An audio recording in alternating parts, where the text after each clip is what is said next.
Nessa aula a gente vai ver um pouquinho mais sobre a teoria da eletricidade e entender um pouquinho o circuito básico com as grandezas envolvidas. Não tem como ir direto para a prática, porque em eletricidade tem muita teoria e é importante que você saiba.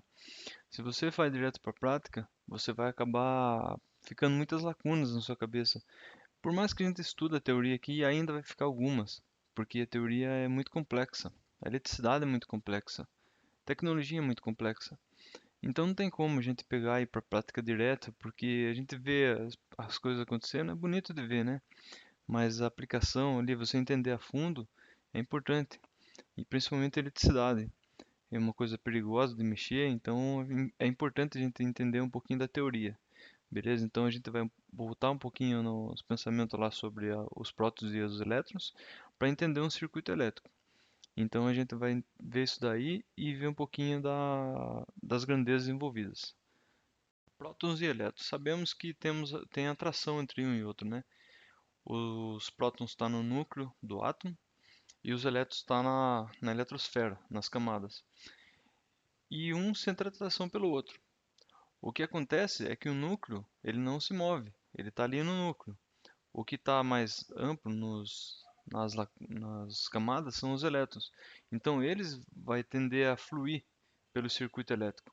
Então o que vai correr no circuito elétrico são os elétrons e não os prótons, tá bom? Essa imagem é só para demonstrar isso aí. Essa setinha vai indicar o sentido da corrente elétrica, que a gente vai entender um pouquinho mais no circuito elétrico. Aqui é um circuito elétrico básico elementar. Temos uma bateria, uma lâmpada, os condutores e um dispositivo de manobra que é um interruptor. O interruptor ele vai servir somente para ligar e desligar. O que é um circuito elétrico então? Um circuito elétrico é um caminho fechado para a passagem de corrente elétrica. E o que é corrente elétrica? É um fluxo de elétrons. Esses elétrons vão estar soltos ali, né? Quando você aplica uma tensão elétrica, que é descrita em volts, ele vai agitar, ele vai ordenar os elétrons para movimentar nesse circuito. E o que tiver no caminho, ele vai passar por ali, que é, no nosso caso, que é uma lâmpada, é a nossa carga. Toda vez que ligamos o interruptor, a corrente elétrica flui, passa pela carga e retorna pela bateria. Esse é o circuito elementar. E as grandezas envolvidas são a tensão, a corrente e a resistência. Aqui temos a resistência em ohms, a tensão em volts e a corrente elétrica em ampere.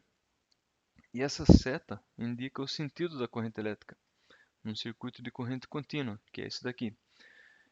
Sempre vai fluir do negativo para o positivo. Esse é o sentido real da corrente elétrica. Aí vendo esse circuito, tem as grandezas primordiais, que são o volt, o ohms e ampere. Temos as grandezas. As grandezas são unidades de medida.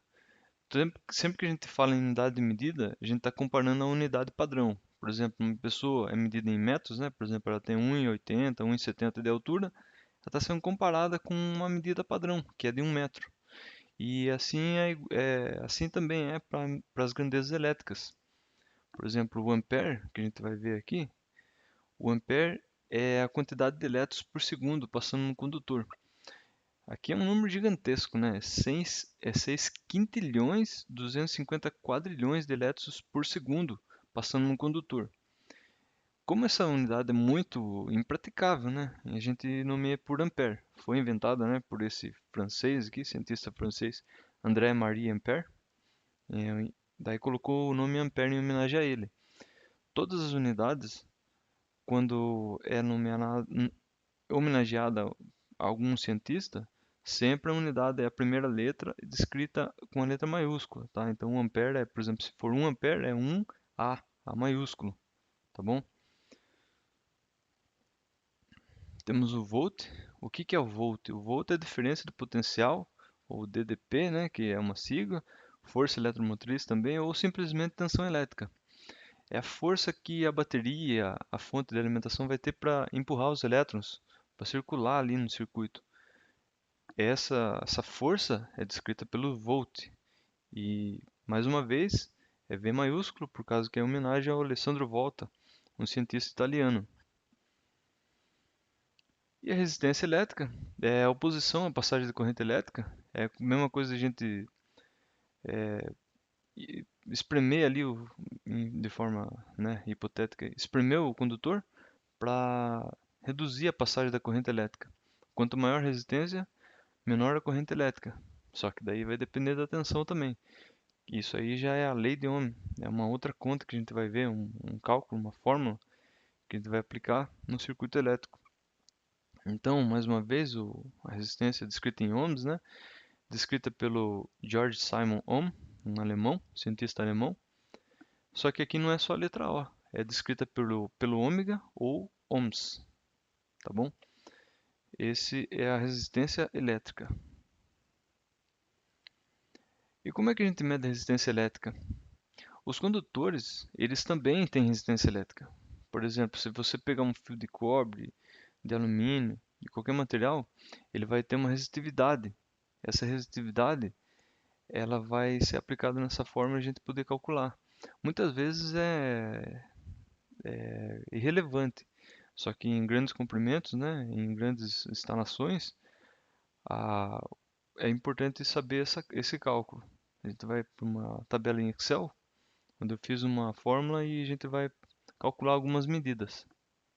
Repare que na fórmula temos a resistência elétrica, né, que é descrita em ohms, é igual a ρ, que é a resistividade do material, descrita em ohms, milímetro quadrado por metro. L é o comprimento em metros e S é a área do material, a área a área da seção transversal do material, né, a área do condutor.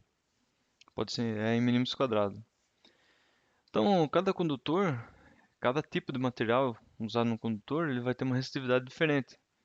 Por isso que você vai pegar um cabo de cobre, que a gente vai fazer a comparação aqui. Usando um cabo de cobre e um de alumínio, ele vai ter resistência e diferença pelo mesmo comprimento e mesma seção transversal, mesma área. É diferente. Não dá para usar o mesmo condutor, o mesmo tamanho, mesmo comprimento, para condutor de material diferente. Eu vou aqui no Excel, é LibreOffice, eu estou usando. Eu fiz uma tabela aqui é o material, a resistividade, né? E aqui é uma calculadora. Eu tenho que preencher os dados aqui, do cobre. Eu vou fazer um exemplo do cobre, 0,0172. O comprimento vai ser 300 metros e a área de 2,5. Cabe em 2,5. Vou colocar o exemplo do alumínio, 0,02857, 300 metros, mesmo 2,5. Usando o mesmo tipo de capa, mesmo comprimento, mesmo tamanho de área, ele vai ter uma resistência maior. Para isso, eu vou, por exemplo, se eu quiser uma resistência equivalente ali do cobre, eu tenho que colocar um cabo um pouco mais grosso. Por exemplo, eu vou colocar 6 milímetros. Bom, aí foi muito. 4 milímetros. Repare que se você for fazer a mesma instalação com fio de cabo de cobre de 2,5 e você quiser uma equivalência em alumínio, você vai ter que usar um cabo de 4 milímetros. É mais grosso esse cabo. Então, às vezes é impraticável. Por isso que é importante a gente saber essas cálculos aqui, para a gente principalmente calcular a queda de tensão. A gente não viu aqui ainda, tem mais teoria aí. A gente vai ver também a queda de tensão em instalações. E você saber o material que você vai usar é importante por causa disso. Comprimento, a área que você vai usar e comparar com outros materiais para ver qual compensa mais. E para não ficar muito comprida a aula, eu vou encerrar por aqui. A gente viu bastante coisa hoje. E na outra aula a gente vai ver efeito Joule, condutância e lei de Ohm. Depois que a gente fechar essa teoria, eu pretendo trazer aqui alguns resistores para a gente medir, saber usar multímetro, algumas medidas. E a gente dá continuidade nos nossos estudos. Tá bom? Muito obrigado.